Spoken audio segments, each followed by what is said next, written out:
สบายดีเด้อพี่น้องสบายดีพี่น้องบ่ได้นอนหลายคืนบ่ได้นอนเต็มอิ่มมื้อนี้ก็หลังจากมาตั้งแต่อันนั้นพี่น้องเนาะมาตั้งแต่ไปส่งทพอยู่สวรรค์เพราะฉะนั้นจะเพิ่นได้เสียชีวิตลงโดยโรคของท่านเองนั่นแหละพี่น้องในอายุ58ปีเนาะพี่น้องเนาะหลายๆคนก็มาแสดงความเสียใจแล้วก็หลายๆคนก็มาให้กำลังใจเนาะหมู่คู่ YouTube เนาะฝากติดตามเบาโอลิแหน่เด้อพี่น้องเบิดสุปูสุคนซุมเบาแสนเบาจิตก็มาให้กำลังใจเนาะแล้วก็เบาเวียงไซเบาแฝดน้อยแล้วก็เบาจอยกับเบากำไพเบาเวียงไซเบาจอยนี่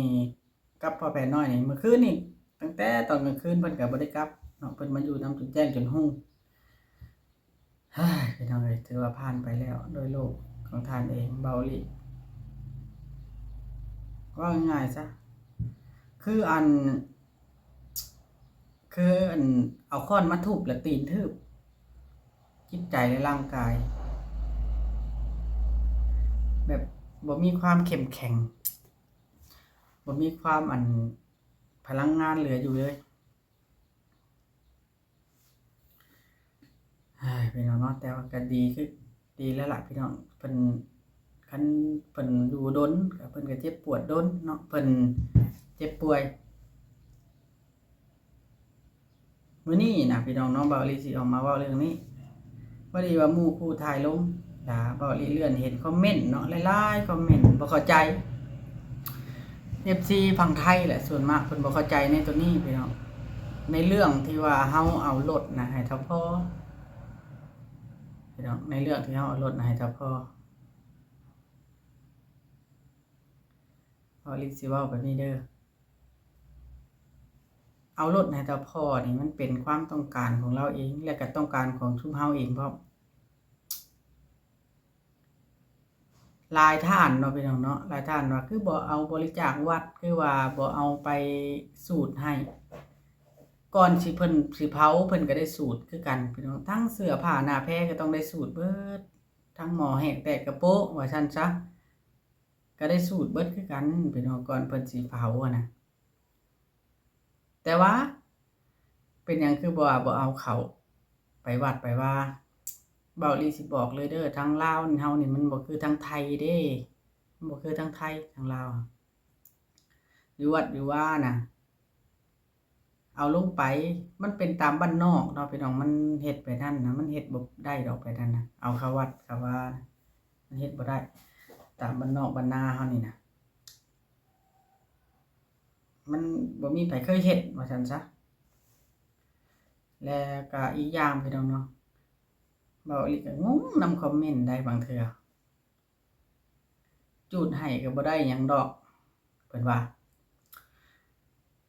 เบามันบ่มีไผฮู้ว่าได้หรือบ่ได้ดอกพี่น้องแต่ว่าเฮาเฮ็ดแล้วก็สบายใจทั้งผู้อยู่ข้อหลักๆก็คือสบายใจทั้งผู้อยู่นั่นล่ะเพราะว่าเพิ่นก็สูตรให้จบเจือคือเสื้อผ้าหน้าแพรเอาให้เพิ่นน่ะก็สูตรให้คือกันก็สูตรให้จบเจือคือกันจักได้บ่ได้เฮาก็บ่ฮู้แหละตายไปแล้วนะจักได้บ่ได้แต่ว่าบัดสุดท้ายมาน่ะผู้อยู่น่ะมันสบายใจคันได้เฮ็ดตามคำขอของเพิ่นบางท่านเนาะพี่น้องเนาะบางท่านนี่คอมเมนต์บางท่านนี่อาจสิเว้าลิอาจสิรับบ่ได้ว่าถ้าคนตายขอเรือนสิบ่เผาเรือนให้บ่คนสิตายน่ะบ่มีไผดอกขอเรือนน่ะพี่น้องมันบ่มีไผสิบ้าปานนั้นแล้วก็ที่คอมเมนต์ลบๆเสียหายๆนี่เว้าลิบ่อยากให้พ่อทุกเจ้าตายเว้าลิอย่าให้พ่อทุกเจ้าตายก็อย่าเด้อมันสิเว้าบ่ออกบัดเจอกับเจ้าของอะนะมันเรื่องนี้มันบ่แม่นเรื่องที่เราลิ้นนะแล้วก็เว้าว่าเฮ็ดแบบนั้นมันบ่ได้เฮ็ดแบบนี้มันบ่ได้ฮู้ได้จังไดว่ามันบ่ได้พี่น้องเนาะก็เพิ่นก็สูตรให้คือกัน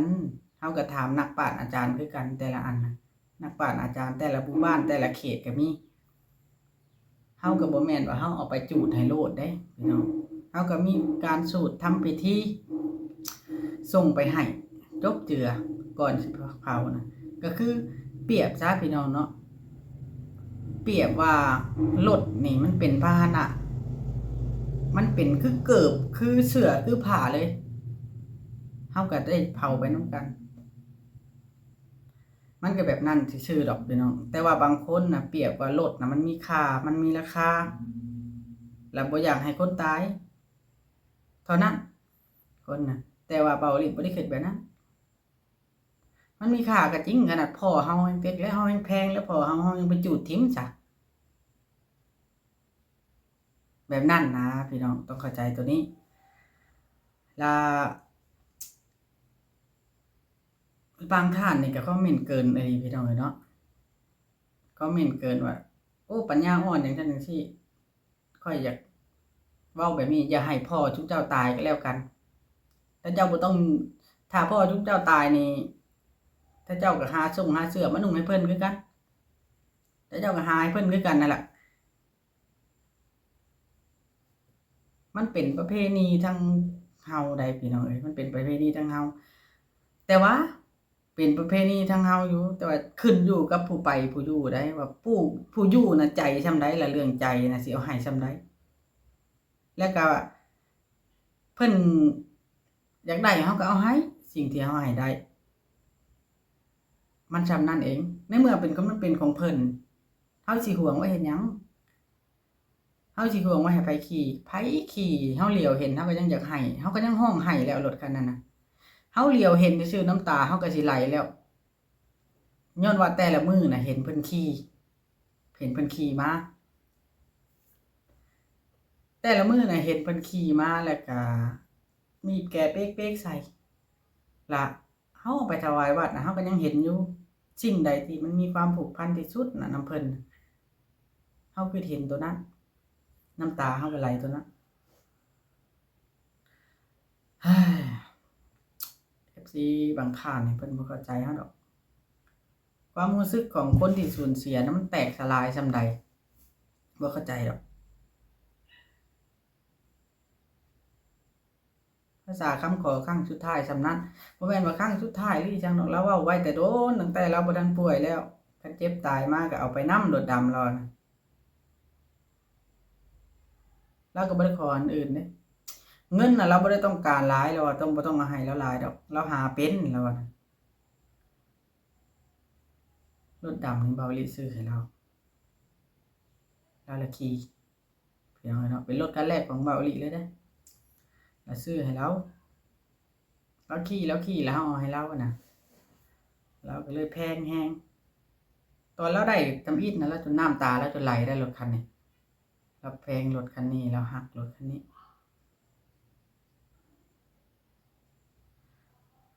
ลาเบาอีหลีน่ะขอร้อง FC เบิดทุกผู้ทุกคนอย่าดราม่ากันมันเป็นความเชื่อนี่บ่มีไผผิดไผถูกได้ความเชื่อบางคนว่าจูดให้บ่ได้คือบ่ไปสูตรเฮาสูตรแล้วครูบาอาจารย์เพิ่นก็สูตรแล้วเพิ่นจังได้เผาให้ต้องให้ว่าเปรียบเทียบเป็นสิ่งของเครื่องใช้เฮาก็บ่ได้ไปถวายวัดเพิ่น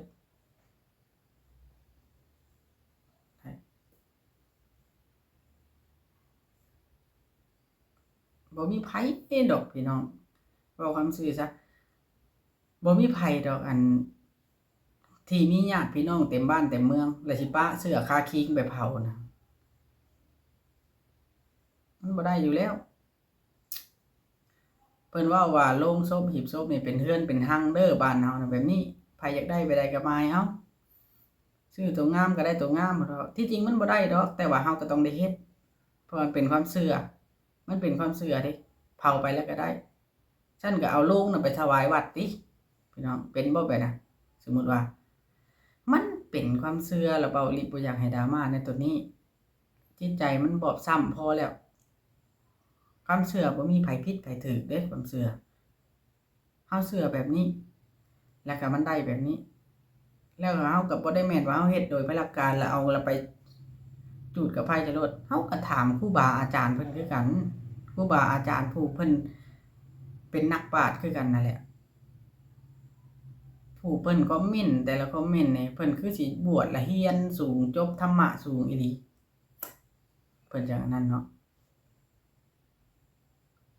คิดว่าความเชื่อของเจ้าของน่ะเป็นครอบจักรวาลน่ะมันเป็นไปบ่ได้พี่น้องเอ้ยมันต้องเปิดกว้างเอาเป็นความเชื่อส่วนบุคคลความเชื่ออันโดยนั่นแน่พี่น้องเอ้ยคืออันน้องชายเบาหลีนี่ก็จูดรถจักรให้คันหนึงคือกันแล้วก็เวลาคนฝันหรือว่าอิหยังฝันเห็นก็เห็นขี่รถจักรคันนั้นแหละเวลาฝันเห็นเพิ่นว่าซั่นซะเพิ่นก็ขี่รถจักรคันนั้นล่ะขี่ไปนั่นไปนี่น่ะ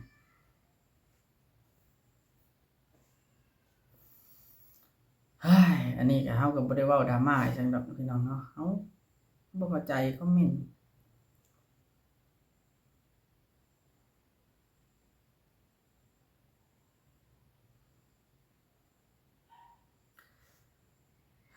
ติจ้ะพี่น้องเนาะข้อยมันเสียใจสุดๆพอแล้วยังว่า FC ว่าปัญญาอ่อนว่าเฮาเฮ็ดคนเพื่อคนที่เฮารักเป็นครั้งสุดท้ายส่ำนี้มันบ่มีหยังปัญญาอ่อนดอกคันเฮาเฮ็ดแล้วเอานั่นเอานี่ไปจูดทิ่มจนเบิดจนเฮาบ่มีหยังกินกับข้าวน่ะจนได้เฮาได้ไปขอทานนั่นน่ะมันเป็นปัญญาอ่อนคันเฮาเฮ็ดแล้วไปกู้หนี้ยืมสินมาจัดงานศพนะอันนั้นล่ะเฮาปัญญาอ่อนกู้หนี้ยืมสินมาแล้วเอาหน้าใหญ่แล้วตัวเองหน้าใหญ่แล้วว่าตัวเองเก่งอันนั้นน่ะมันปัญญาอ่อนแต่นี่เฮาเฮ็ดโดยที่เฮาเฮ็ดด้วยความพอใจของเฮาแล้วก็เฮาตั้งใจไว้มันบ่มีหยังปัญญาอ่อนดอก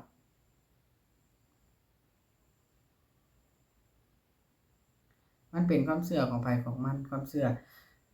ของไผของมันที่บ่ขัดกับหลักการบ่ขัดกับศาสนา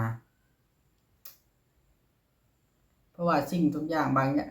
หม้อแห้งแต่กระโปรงเฮาก็เผาให้เบิดเสื้อผ้าหน้าแพรเฮาก็เผาให้จนเบิดฉันก็เลือกไว้นุ่งติซะกันว่าเพิ่นสิบ่ได้เฮาเชื่อว่าได้เด้ในเมื่อเฮามีความเชื่อแบบนั้นแล้วให้เพิ่นสูดให้แล้วให้เพิ่นเผาให้นั่นเฮาเชื่อว่าได้แล้วก็เฮาบ่อยากเห็นรถคันนี้ที่มันวิ่งไปวิ่งมาถวายให้ผู้อื่นแล้ววิ่งไปวิ่งมาแล้วก็เฮาเอามาใช้เองเฮาก็บ่อยากใช้อีกในเมื่อมันเป็นของถ้าพ่อเฮาสิแจบใจบ่มีแนวสิเว้าส่ำนี้ดอกพี่น้องเนาะเดี๋ยวเว้าลิขอตัวไปอาบน้ำก่อนถือว่า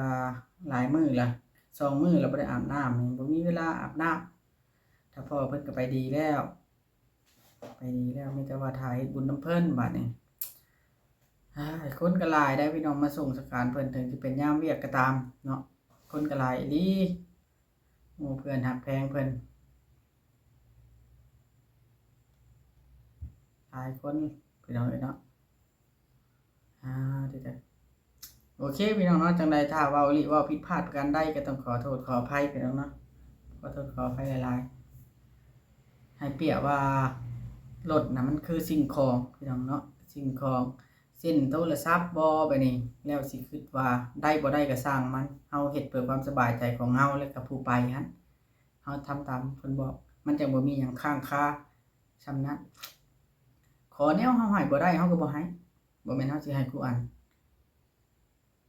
คนที่เฮาฮักนะคนที่เฮาฮักแล้วก็ฮักเฮานะเพิ่นบ่ขอหยังหลายดอกเพิ่นบ่ขอหยังที่ว่าเฮาให้บ่ได้ดอกให้ฮู้ไว้ส่ำนั้นแล้วก็ FC บ่ต้องดราม่าบ่ต้องว่าปัญญาอ่อนจังซั่นจังซี่ดอกถ้าเจอกับตัวสิฮู้จักแต่ละอย่างถ้าบ่เจอกับตัวบ่ฮู้ดอกสิ่งใดที่คิดบ่ดีที่คอมเมนต์บ่ดีน่ะเว้าอีหลีขออย่าให้ย้อนกลับไปหาเด้อบ่ให้ย้อนกลับไปมันสิเจ็บปวดเนาะอันนี้ก็ได้พี่น้องเอ้ยเนาะต้องขอพี่น้องสำหรับคลิปนี้สิได้ขอตัวก่อนฝากกดไลค์กดติดตามคือเก่าพี่น้องมีแต่ว่าสิตั้งใจแล้วก็สู้ต่อไปจักยามใดสิได้เอาไปถ่ายคลิปแบบปกติบัดนี้ในเมื่อมันสุดแบบนี้แล้วเนาะ